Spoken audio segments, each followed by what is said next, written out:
Hello again, everybody. This is James Bartley, and you're watching and listening to the Cosmic Switchboard Show. Today, my very special guest is Michael Kameron. Michael Kameron is a new British author whose book is called High Strangeness, A Lifetime of Alien and Paranormal Encounters, published by Flying Disc Press. Michael was an unexpected child and born prematurely and remained in hospital for a while before being taken back to what would have been his childhood home. Kameron grew up in the East End of London, which stood in between the City of London and the Tower of London. This particular area had been a location steeped in a rich, dark history that reached back into Roman times, as well as Victorian London, when in 1888 the streets had been a place of terror for those who dwelled therein from the infamous Jack the Ripper. It had been a location that during the Second World War had seen some of the worst bombings of the Blitz by the Germans. Michael's book focuses primarily on his childhood home, set within the grounds of a Roman Catholic school, where from a young age he would encounter high strangeness. Michael, welcome to the Cosmic Switchboard Show. Hello, James, and thank you for having me. Oh, it's my pleasure, Michael. Tell us a bit about yourself. Your book is fascinating because you managed to retain a lot of conscious memory of your encounters, both physical and out of your body, and you'll delve into all that. But tell us a bit about yourself and how you started to come to this realization at such an early age. Yeah, I actually grew up in the house that I grew up in was plagued actually with poltergeist activity. And this was, when I was, as I said, when I was brought back from the hospital and I was in my cot, much later on, my parents would tell me that the room would be filled with light, what would be, I guess, balls of light flying around, moving through the walls. And on particular times, there was what they said was a glowing entity or being standing, looking over at me into my cot. And a lot of, there was lots of cold spots in the house where there was previously none until I actually turned up, so they said. There was objects that would move, the typical poltergeist, activity, objects that would vanish and then reappear. There was a time when my parents were going up to bed, and they were in bed for a little while, and almost every night this would happen. There would be a strange banging on the walls. In these houses, they were like Victorian type houses, strong, solid walls. And I remember they were telling me that there was like really big, loud banging. If you were to hit the wall yourself, it'd just be like a thud. But these were echoing, like, as I say, like stereo surround, echoing out, really unusual sound. And whenever he went to investigate my dad, the sound would stop. And when he returned to bed, it would begin again. And there was also like disembodied voices that would call out to my mum when she was in the house, and when she was upstairs normally, and she was there on her own, and she would feel somebody behind her. And when you look around, there was no one there, but then she would hear a voice being called over and over again, and until she eventually, got a little bit spooked and then run off out of the room. I remember her telling us and my dad later on. And I remember another time that there's in my book, you see, I describe three of my brothers, Francis, Kevin, and Sean. Sean, as I say, is 2 years older than me. And Francis and Kevin were back then, they were a lot older than us, than me and Sean. I was the youngest. And Francis had been in bed one day, and there was a big, heavy brown oak wardrobe in the room, and it was toppled over on top of him. But he wasn't hurt, he was just shocked. Another time, Kevin had been coming up the stairs, and something invisible pushed past him and down the stairs. And he went tumbling down the stairs, basically. Again, he wasn't hurt, luckily, but he was, really shook up. So, I mean, for a while, this activity went on for a while, but my parents never said anything because they lived in a Roman Catholic Irish community. And I guess they didn't know what to say, or maybe didn't want ridicule. But because it went on a long period of time, and I guess because the activity got a little bit more menacing, where somebody could particularly be hurt, they sought out somebody, from the church. And I remember somebody coming, my parents were saying that somebody come and they blessed their house, and a lot of the activity started to die down. So, but it was interesting because when I was researching my book, I discovered that the house itself was built on a Roman lepers cemetery. So, there obviously was some sort of dark history there with regards to the blueprints, I guess, of this location. And you talked about how you were seeing light phenomena, and your family and your parents observed light phenomena. At some point, did you realize that some of this activity seemed to be focused around you, like it was seemingly trying to get your attention?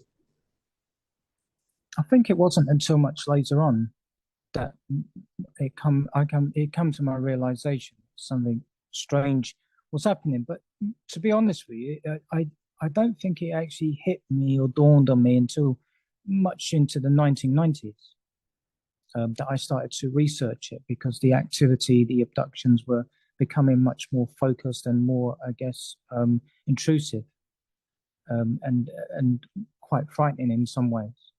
So I wanted to try to understand what was happening and why it was happening to me. But earlier on, I had experiences with Sean as well.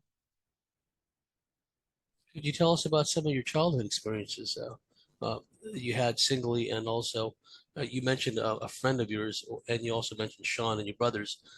Yeah, just take us through that whole process of what your childhood was like with this phenomena. Yeah, earlier on, before some of the experiences I had with Sean, I started to have, what my parents referred to as invisible friends, I guess. And for whatever reason, these just appeared to me at one point in my life. I can't really say when, but I would say, I was very young.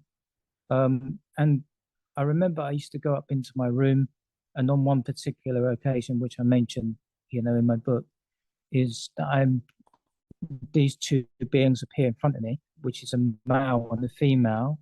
They had long blonde hair, blue eyes, very, I guess, good looking, and taller than a lot of the adults that would be around me.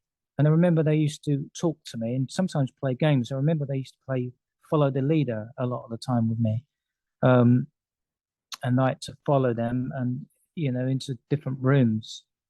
And I remember they used to be talking to me, but as I speak about in the book, I don't remember exactly what they said. As I point out, I'm pretty much I'm somebody who sees and remembers through visuals rather than audio. And But on this particular occasion, I could hear my mum coming up the stairs, and the bedroom door was closed. I could hear her on the staircase coming up, I guess, to see what I was doing. And I remember my two friends standing near close to the windows, where the windows were, which were closed. And I heard my mum literally standing outside the door, because the weight of her feet was shifting on the floorboards, making them creak a little bit. And I realized she was outside listening, I guess, to my conversation with these. And then when she did come in, I turned away from my two friends and looked at her, and she had she had a puzzled look on her face and asked who I was speaking to. And I said my friends. But as I turned back to look at my friends, to acknowledge them, to say, look, my mum's here, they was no longer there. And, I didn't really know, I was quite confused where they'd gone. But, my mum then sort of said to me, I'm sure that they'll come back, and with that, she closed the door and left me to what I was doing and went back downstairs. But, my brother Kevin was saying to me later on, that it was often spoken about my invisible friends. But, as I described in the book, what I didn't tell my parents at the time is that they wasn't children, they were adults. And But these particular beings at the time, I didn't know who or what they were. I guess you don't really think about that as a child. But it was much later on when I started to investigate that I realized they were what is called, in classical ufology, as Nordics. They looked exactly like them. And again, when they spoke to me, they didn't speak with the mouth; they communicated with the mind. But on another time, I remember playing down in the living room, and my mum was in the kitchen preparing a meal. And I remember playing with the little Matchbox toys. Do you remember them, James? The little cars, they were quite famous. I think they still are now, but I remember playing with them on the carpet, and I suddenly had this overwhelming feeling, almost like, I guess, looking back, like a command to go up into the bedroom and wait for somebody. Somebody was coming, and I must go there. I must wait for them. And then I went up the stairs and I went into the bedroom, and I was going to leave, but then again I had this feeling, no, you must wait. You must wait. They will be here. And then suddenly this one of the two that I'd seen before, the male, he appeared again in the room, and he walked towards me, and he was, a lot taller, as I said, than me and many of the adults around me. Excuse me. And I remember him looking down at me, and I was looking up into his eyes, and he was communicating some information to me, but as I describe in the book, it felt like he was talking to another part of me, not me here now, but another aspect of me. He was giving me information, and I think I was relaying information back to him. Again, I don't know what that information was consciously, but it did feel like it did feel like he was talking to another part of me that actually knew him.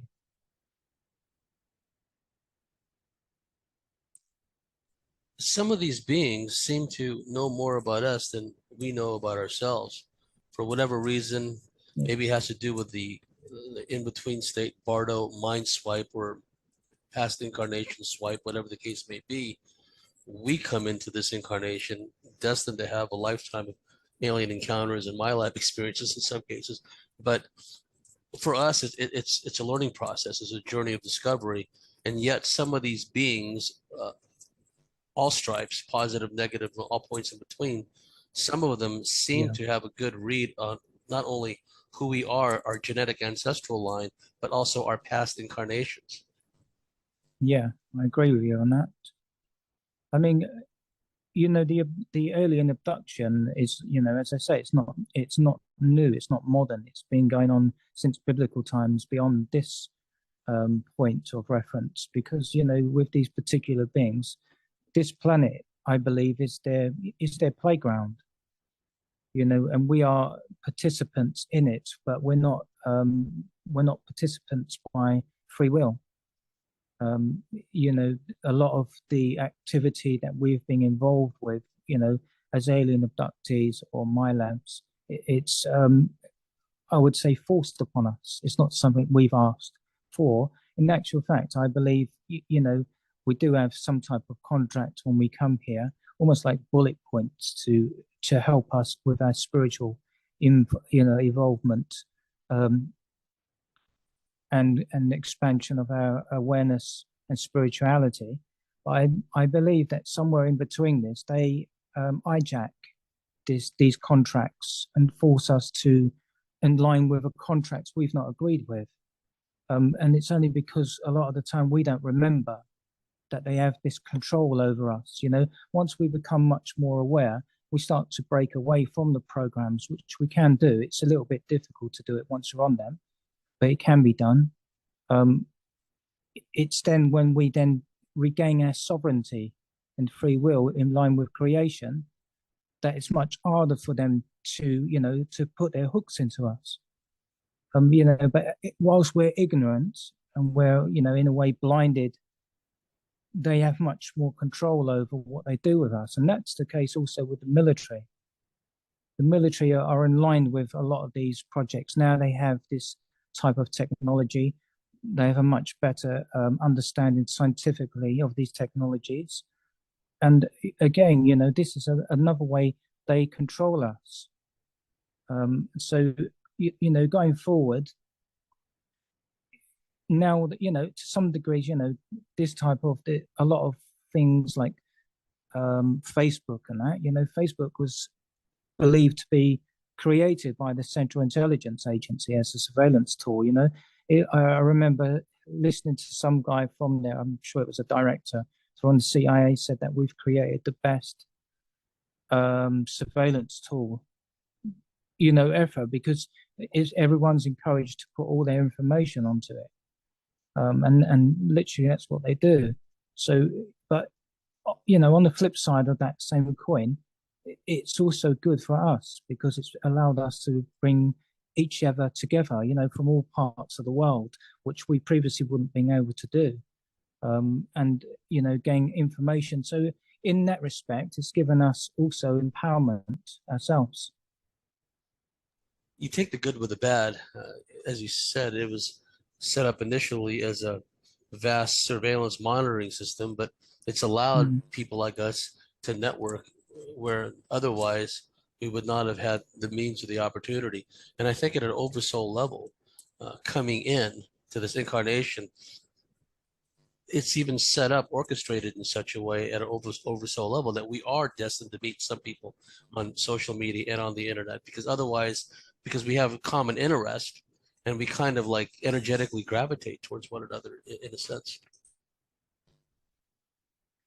Yeah, I mean, especially with the control mechanisms from, the perspective of the military, in regards to, again, creating altars, traumatizing and, isolating. They talk about removing the core essence of the person and, placing it in a secure area where it can't be, in a way it cannot be accessed by us. So again, in a way to put all the pieces of the fragmented self back together again, a bit like Humpty Dumpty, I guess. But once we're able to do this, again, this is where we can gain our control, and return to the contract that we come in with, our original contract. It's a process because, like you said, so many of our parts are fragmented. It's like putting the pieces of a mosaic, a puzzle together, and then you add on to that incarnations worth of trauma, of shame, of guilt, resentment, fear, and all this other stuff. And then we born into this incarnation, and then we find ourselves in these typically, most families are like this, at some level, dysfunctional, toxic relationships, toxic interpersonal relationships in a family unit and an extended family scenario. And it seems to me that from almost a cosmic chessboard perspective, the archontic forces, they like at times to put certain narcissistic, malignly influenced people in your path at key junctures.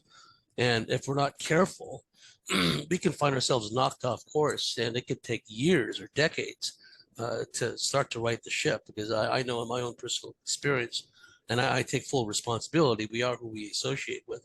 So if we allow ourselves, because our self-worth is such a nadir, to get around people who accept us for we are, but they've got all these hangups, we've got all these hangups, and together we have this big dysfunctional hang-up party, right? That can tend to knock one off their course for a protracted period of time if they're not careful. But fortunately, we also seem at an orbital level to set it up, orchestrate it in such a way that certain events, circumstances, and people can help us get back on course, if that makes sense. Yeah, I totally agree with you. I mean, to some degree, they knock us from our compass. Our true bearings are suddenly knocked off and shifted in such a way that it can cause us to come into contact with all the wrong people, creating all the wrong types of energies, destroying our field further. In some degrees, in similar ways to the targeted individual communities, how they're targeted and the people that they have attacked them. It's very much again to do with control, to gain that control over you, to make you feel paranoid even, and to disallow you from trusting people. And it makes, when you can't trust people, and when you feel like you're being attacked all of the time, even sometimes when you're not, that's the whole point of psychological warfare tactics, to enable you to think and always be on edge, to never feel safe. And this is one tactic they can use in order to, create more trauma in you. And for them, it is about control. It's about isolating you from those, especially those who would be a good influence on you. Somebody who will create empowerment in you, and maybe have you step back and be able to see a lot more what's going actually on in your life. When you remove the white noise, what's left, and what's left is what you work on. The rest of it is just like sugarcoating to distract you away from what you originally come here to do. But again, this is, as we know, the military used this against all of us. And we seem to go, or at least some of us seem to go through periods of isolation, for lack of a better term, because of the mistrust issues and because of whatever external forces are at work that we're not consciously aware of, or we may eventually develop a conscious awareness of some kind of presence, guiding, manipulating, orchestrating. That some people go through protracted periods of being alone, being without a partner, or when they do get involved with somebody, this spiritual warfare seems to erupt, and what seemed to be a burgeoning, blossoming relationship, quickly falls apart, and then the person, in one example, is alone again for a long period of time. And there's good and the bad with everything. One of the good things Sure. about being alone and isolated is you have a lot of time to think and research and study and ponder these things. And then when one is in their own space and they're comfortable with in their own space, you can get a lot of processing done. Yeah, I mean, I've been in that situation as well, from a child. I even now, I don't have many people around me. I'm quite isolated. But when I was growing up, I was very isolated from everybody. I wasn't even able to venture outside of basically the grounds of the school where I lived. My brothers were. I wasn't allowed to do this. My parents kept a close eye on me for some reason. I wasn't allowed to have friends at the house. So, it was quite strict. But what you're saying, James, is, what you're saying is, is true. When you're alone, you can have these positive experiences where you can regain control, you can recharge your batteries, you can be away a lot of the time, where you can explore and research, about what's happening in your life. But on the flip side of that coin is also, you can also in them times be attacked, and experience the negativity. And when you're on your own, and it can be very dangerous, depending on how far and how deep you go into that pit of despair.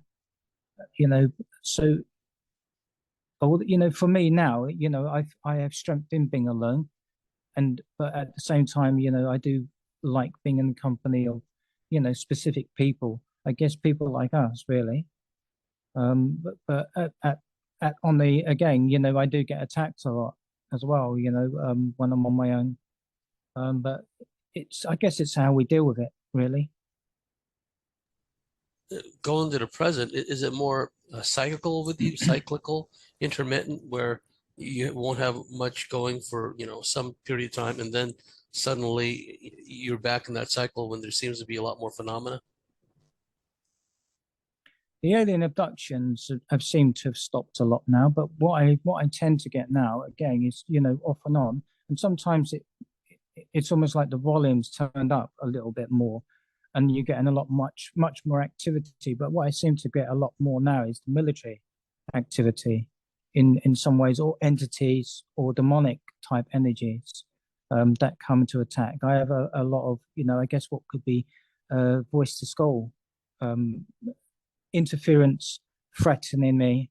And, often I get that now when I've done podcasts speaking about my book, telling me they're going to kill my cat, and, I had one of these the other day when I done a podcast with one of the hosts who was ex-military, US military police.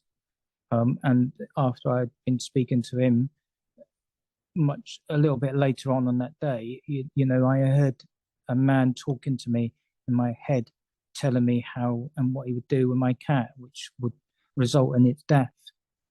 And I should keep my mouth shut. And I get this every now and again where I can hear sometimes a voice, sometimes more than one voice, saying things. And, a lot of the time it's not anything good or positive. It's, bordering on what would be, I guess, attack, verbal attack. I think sometimes though, is it coming from a human voice or is it coming from an artificial intelligence bot, that's on a loop, repeating itself to you to cause you, I guess, psychological terror. Well, the message is almost invariably negative. They're never going to give us voice to skull or telepathic messages of an uplifting kind of message. Yeah. And harmony, peace, contentment, none of that, No. because that strengthens us and it pulls us away from their energetic bandwidth. Do you ever hear them like talking amongst themselves about you? I did have experience that I was going to, record in book 2. I had an experience one when I was leaving my body. And when I left my body, there was actually 2 men and a woman waiting for me outside of the body. Now, the 2 men held me down. And the woman, I could hear the woman saying to the 2 men, "Can he see us? Can he hear us?" And they said, "Yes, he can hear us and he can see us." And when they had me basically on the ground, they were actually torturing me. And I remember them carrying out some type of operation on me. But they were saying to me, one of the men was saying to me, "It's for your own good, Michael. We have to do this. It's for your own good, because you won't do what we tell you to do." And I remember shouting out and screaming out, trying to push them off me. And I remember the woman as well taking a needle and putting that in me. And I don't know, I know that she was connected with the CIA.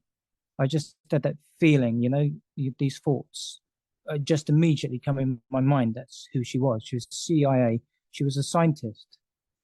And I remember thinking, afterwards, I returned back to the body. But I remember thinking afterwards, they were actually waiting for me to leave my body.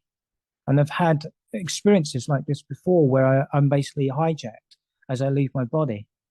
And sometimes taken somewhere against my will, or other times I'm almost told to do something or go somewhere to do something. But I've had these experiences a few times where I can hear, I've actually in their presence, and I can hear them talking about me. But it's almost like they're talking about you, like it's a "Hello, I'm here. I can hear you." It's like that type of feeling, like they don't care that you can hear. They're literally speaking amongst themselves, but don't care if you can hear them or whatever it is they're saying to you, or whatever it is they're doing to you. They just carry on doing it.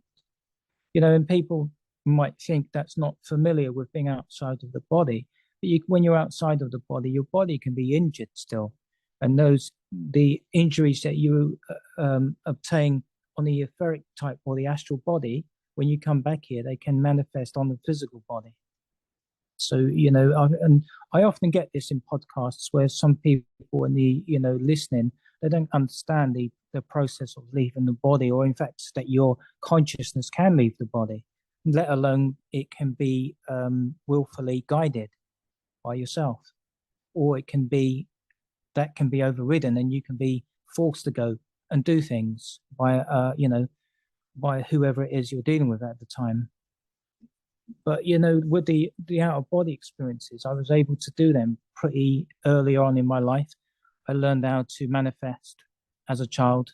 If I thought something, it would normally manifest within a day or two. But I have spoken to other adults that have been children that have again had these same experiences where they've been able to manifest. Did you ever have precognitive dreams? I did. I've had a few of them.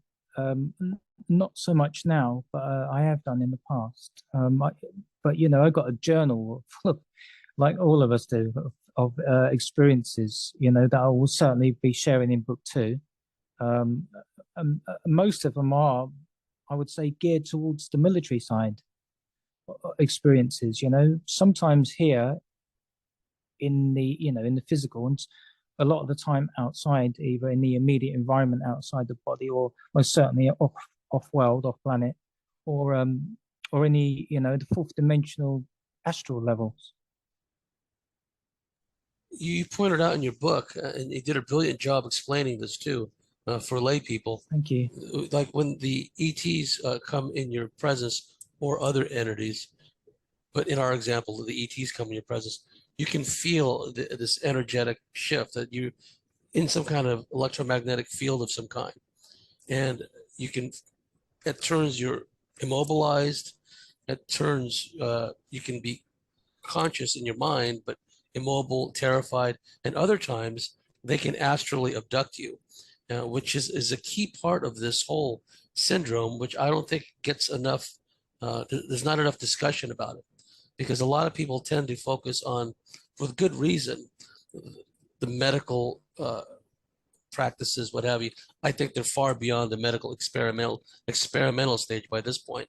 I think they're really into certain programs medically, but also, like you just pointed out, I'm not going to get into it because I've told the story before, but I've been taken out of my body, worked on by ETs, injected in my astral body, and then when I was returned in the exact same spot that I had an injection in my etheric body, it ached exactly as if there was an injection that was just put there.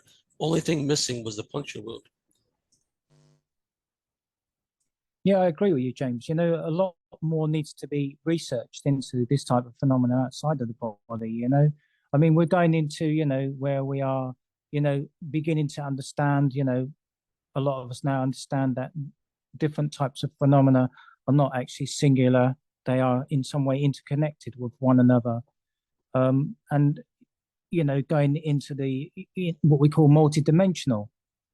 But, if we're talking about multidimensional, we need to then discuss the out-of-body experiences, because a lot of abductees do have out-of-body experiences that border on abductions.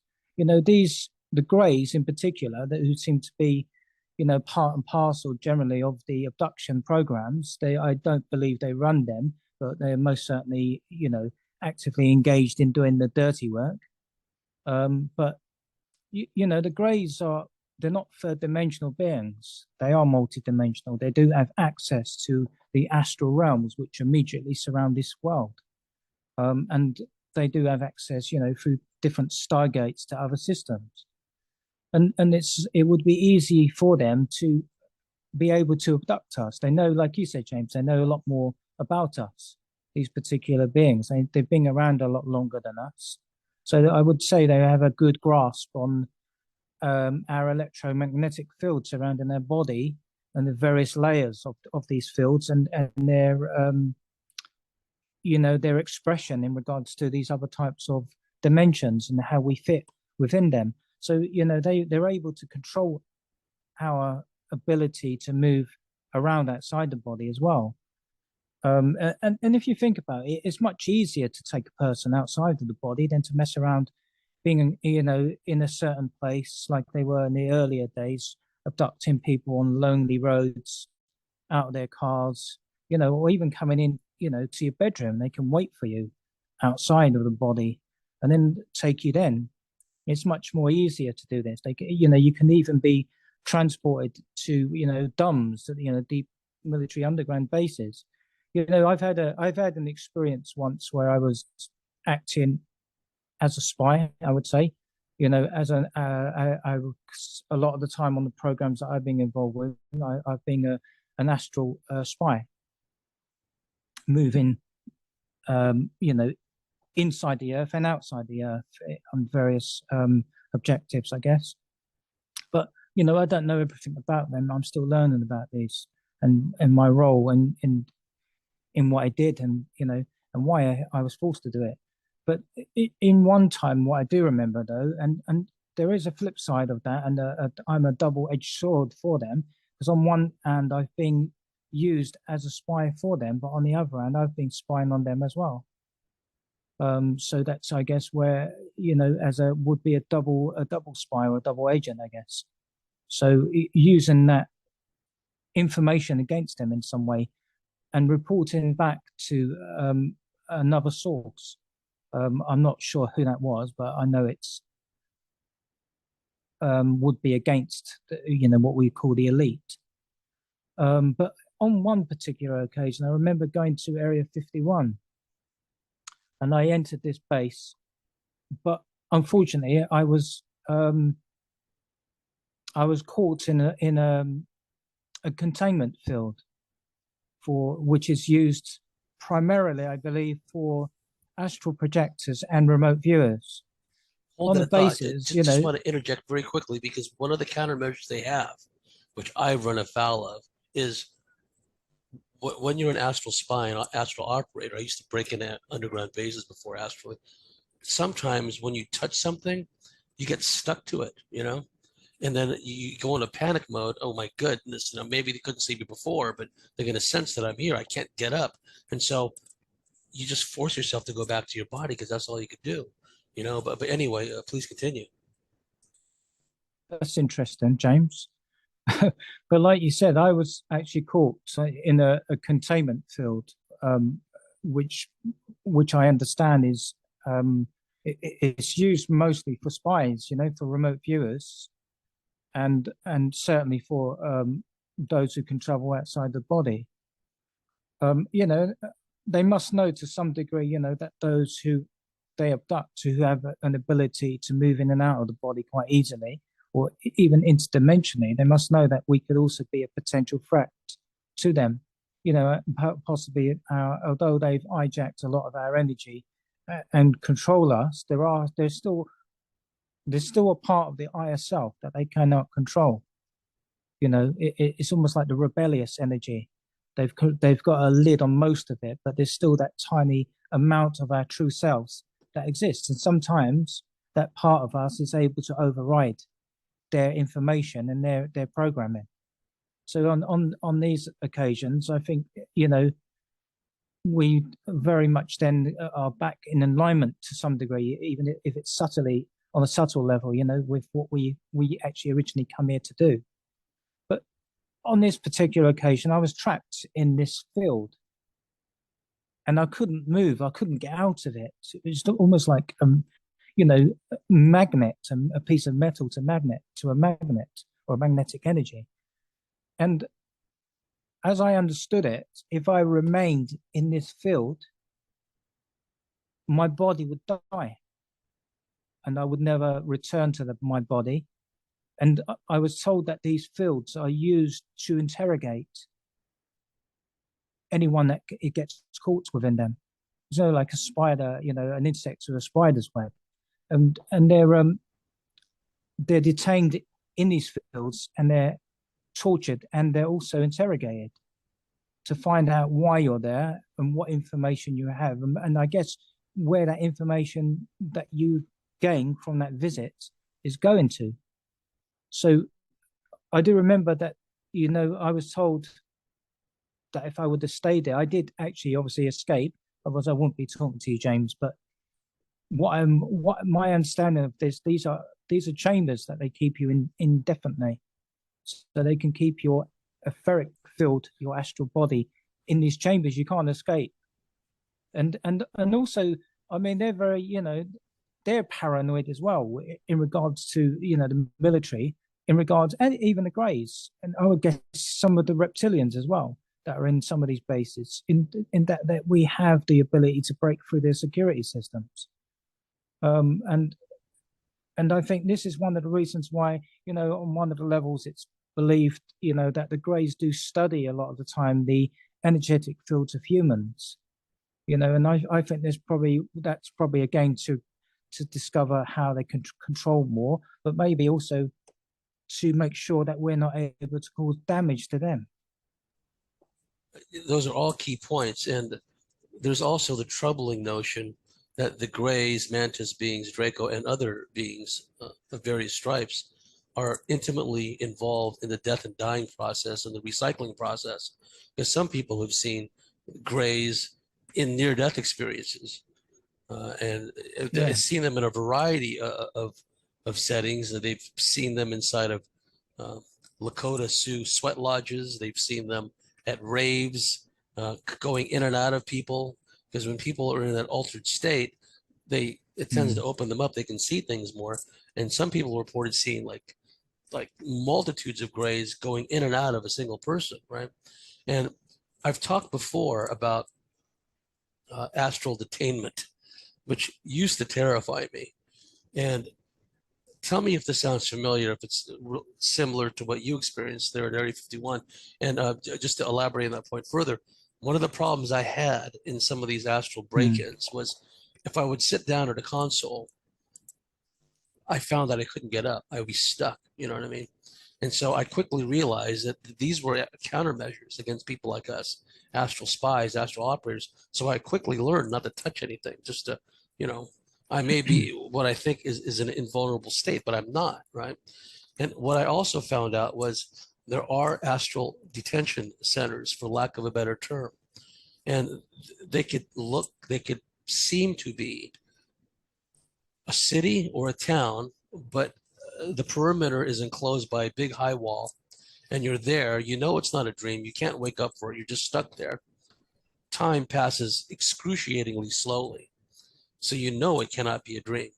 And you walk from one end of this city to another, and you're just surrounded by high walls. You can't get out, right? And then there are variations of this where you could be like in this big circular corridor, and there are just people. I hate to sound judgmental. I'm just making an observation. The people in these scenarios that were trudging along in this long circular corridor, they kind of look like derelicts. They kind of look like druggies. I mean, our perception of like a really beaten down, wretched soul would appear like of all races, right?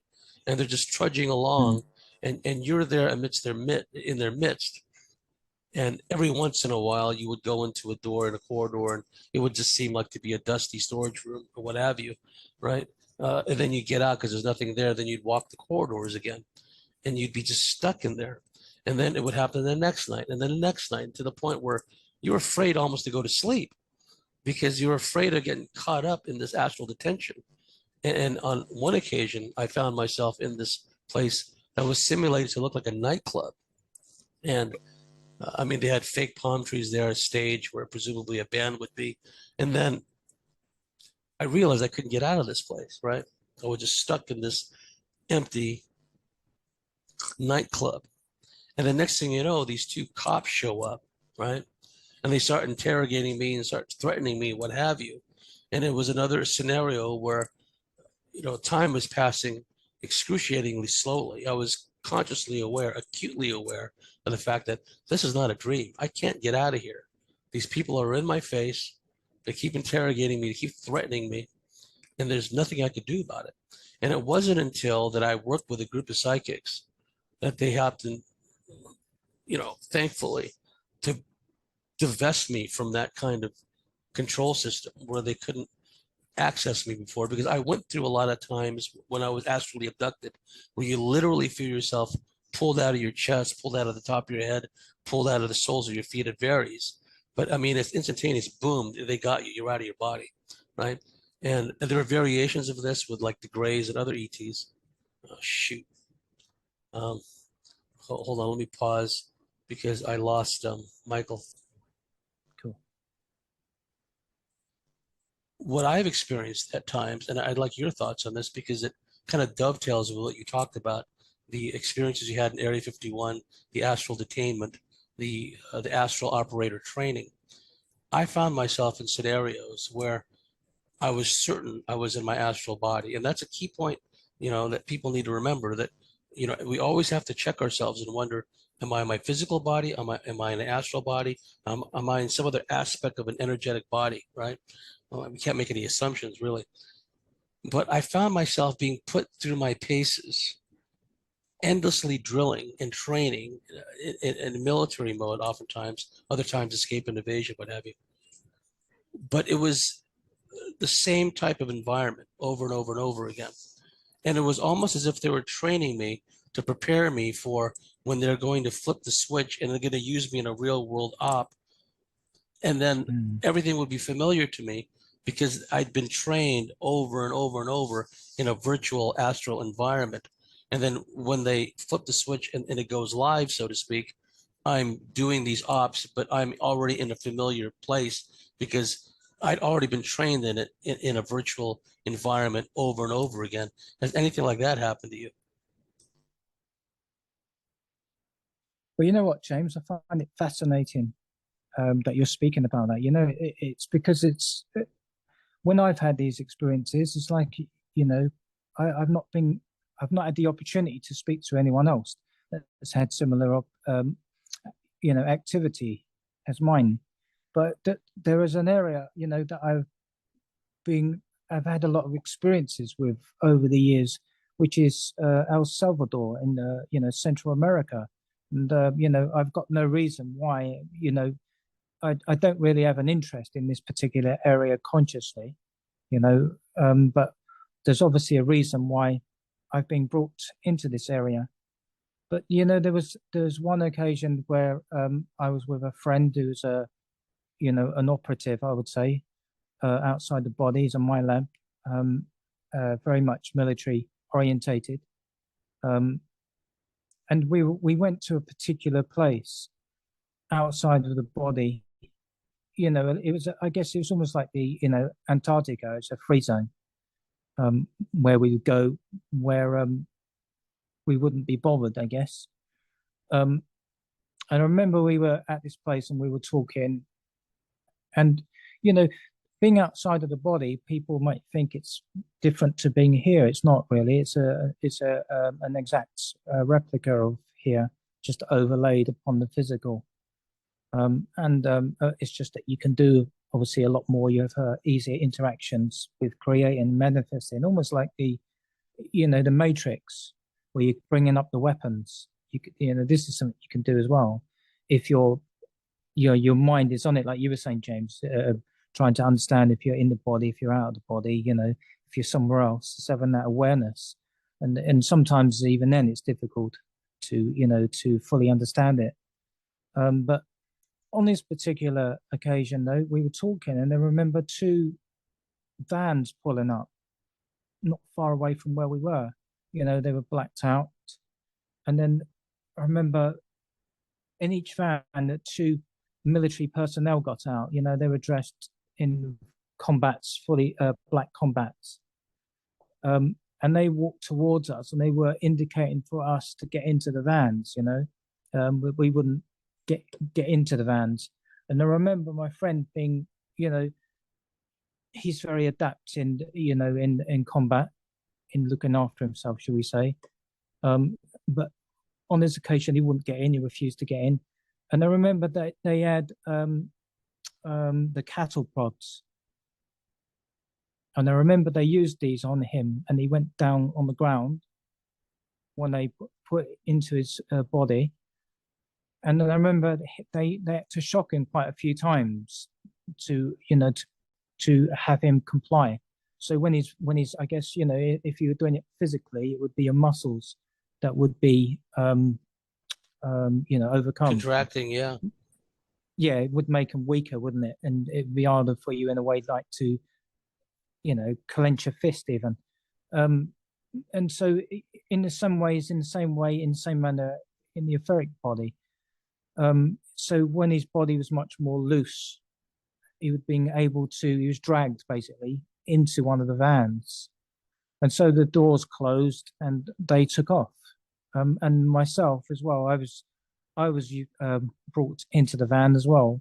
And I remember we were in El Salvador, you know, in this particular location. So we were driven then to this building, large white building. It had a white wall going right around it. It had quite a lot of grounds.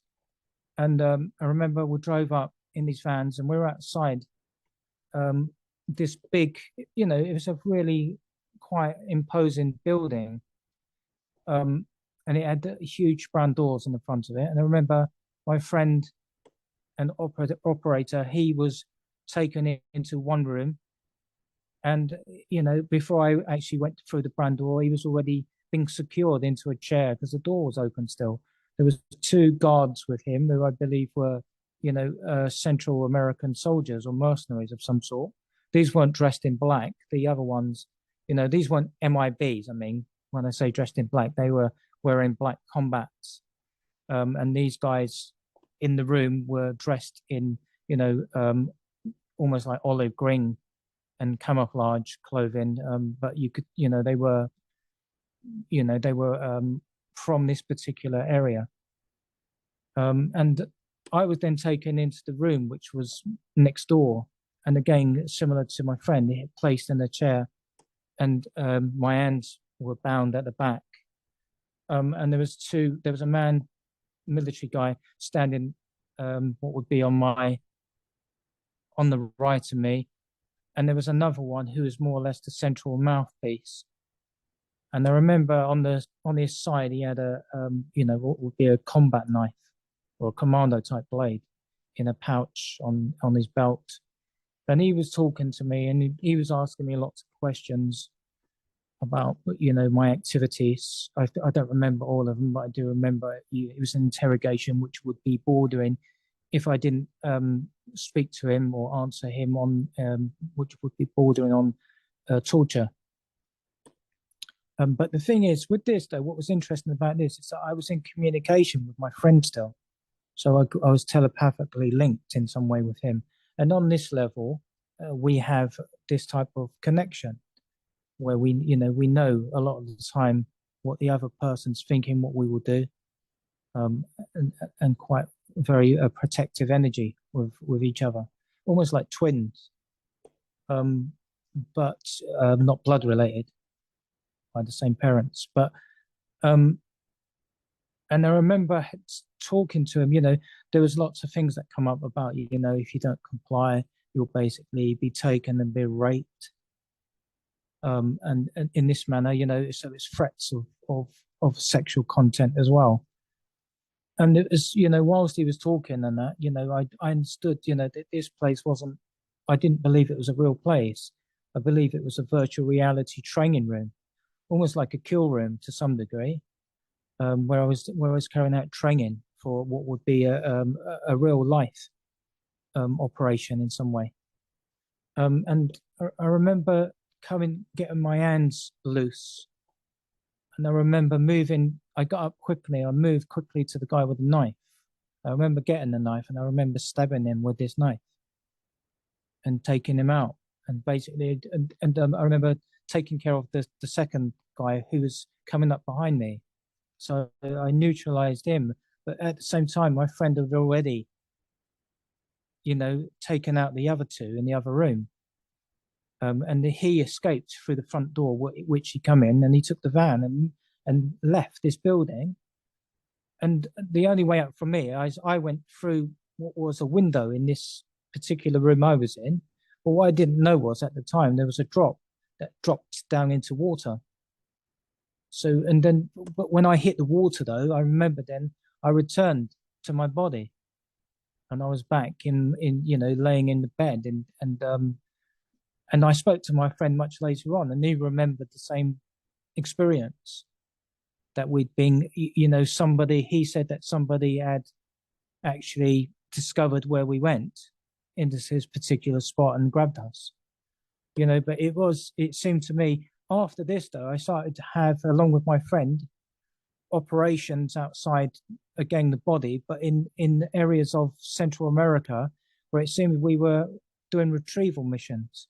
We were looking for specific artifacts to bring them back, but these weren't being brought back for good guys. They were being brought back to be studied and to be used in more nefarious ways. And I think they would be used against aliens. So, the virtual reality training grounds do exist for my labs. I Yes, think they do. I think the reptilians use them as well for military training. I mean, I know the reptilians are very stronger and much more opposing, and sometimes frightening for people. But they do one thing that they do respect human military. They respect our fighting abilities. And if you think about it, human beings, are very menacing on battlefields because we've got that knowledge. We've had it for centuries, and we're very good at it. And not only are we good on the battlefields, we're good at building technology. Yes, we are. You go back to the days of Archimedes and there's all the contraptions they used to make, and the Greco-Roman wars and what have you. In the ancient world, the necessity is the mother of invention. That's how the atomic bomb was built. And another point that should be brought up, you're familiar with this, I'm sure, is even though we're in an astral experience, there's still some degree of density involved in our environment. And I'm just thinking out loud here, but ideally, if one were to find himself, and a lot of times, as you know, when we're in an astral experience, we don't even, there's no ingress, egress, we're just suddenly there in some place, right? Yeah, And yeah, there, that's right. varying degrees of solidity, of density around you. Ideally, I would think that we would be just out of phase of that reality, that dimension, so that we cannot be observed visually. Some intuitives could perceive us. There could be sensors, technology that could perhaps perceive us. But I mean, ideally we wouldn't be seen. One of the things I've found is that when I'm in this astral dimension hopping thing and I wind up in some other realm or some other dimension, I quickly come to a realization sometimes that there is density here. There's physicality. When I move something, I can hear it scrape along the wall or the floor. I can bump into things, right? So it makes perfect sense that when you were detained and they were starting to work you two over, even though you were in an astral body, one of your astral bodies, you were still in a state of confinement, state of density, because they were still able to operate within that field. And that's what's important for people to remember, that we are the sum of all of our parts because of the repeated trauma and the repeated dissociation. So many lives filled with trauma. It's a chore sometimes to be able to put it all together. And I do feel, like you alluded to earlier, there are times when we do standalone ops, that we're not under the control of negative ETs or No. negative military. We're not even under the control of good ETs. We're just doing something on our own, because this delves into issues. And I'd like your thoughts on this as well, because when one has the capability of being an astral operator, that you also have the potential to operate in alternate realities and other dimensions, because what you're talking about, the retrieval operations, I'm familiar with, uh, in a alternate reality sense, where people are going into other realities very similar to our Earth. They're bringing back documentation, they're bringing back technology, etc. It's not necessarily a futuristic version of our world. It could be a few years back from our perspective, but there's still things there that we need to, or somebody needs to retrieve. And I do believe positive, meaningful change can be affected in alternate realities to this one, right? So we're just getting started here. Please tell our listeners how they can contact you and how they can get your book, Michael. Yeah, I'm available on the Facebook under Michael Cameron with a K. If anyone wants to speak to me or contact me, I always answer everybody. And my book is available on Amazon on paperback. It's on hardcover, Kindle, and audio book. And I encourage my listeners to plug into Michael's work, because Michael is just touching the tip of the iceberg. He's got so much more information to share. For our dear listeners out there, if you like what we do, if you believe what we do, please go to thecosmicswitchboard.com, sign up and become a member, and we'll see you at the top of the members segment.